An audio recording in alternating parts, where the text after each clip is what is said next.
Then he charged them and said to them, I am to be gathered to my people. Bury me with my fathers in the cave that is in the field of Ephron the Hittite, in the cave that is in the field of Machpelah, which is before Mamre, in the land of Canaan, which Abraham bought with the field of Ephron the Hittite as a possession for a burial place. There they buried Abraham and Sarah his wife. Then they buried Isaac and Rebekah his wife. And there I buried Leah.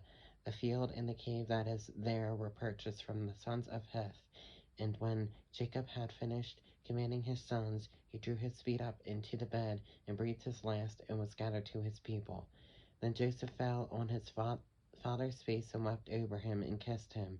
And Joseph commanded his servants and physicians to embalm his father.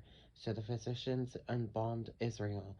40 days were required for him, for such are the days required for those who are embalmed, and the Egyptians mourned for him 70 days. Now when the days of his mourning were past, Joseph spoke to the household of Pharaoh, saying, If now I have found favor in your eyes, please speak in the hearing of Pharaoh, saying, My father made me swear, saying, Behold, I am dying. In my grave which I dug for myself in the land of Canaan, there you shall bury me. Now, therefore, please let me go up and bury my father, and I will come back. And Pharaoh said, Go up and bury your father, as he made you swear.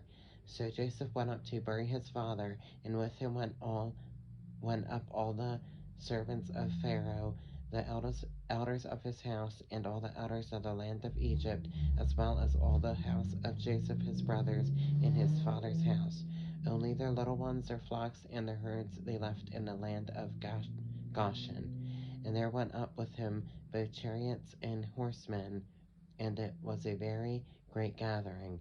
Then they came to the threshing floor of Atad, which is beyond the Jordan, and they mourned there with a great and very solemn lamentation. He observed 7 days of mourning for his father. And when the inhabitants of that land, the Canaanites, saw the mourning at the threshing floor of Atad, they said, This is a deep mourning of the Egyptians. Therefore its name was called Abel Mizraim, which is beyond the Jordan. So his sons did for him just as he had commanded them. For his sons carried him to the land of Canaan, and buried him in the cave of the field of Machpelah, before Mamre, which Abraham bought with the field from Ephron the Hittite as property for a burial place. And after he had buried his father, Joseph returned to Egypt, he and his brothers and all who went up with him to bury his father.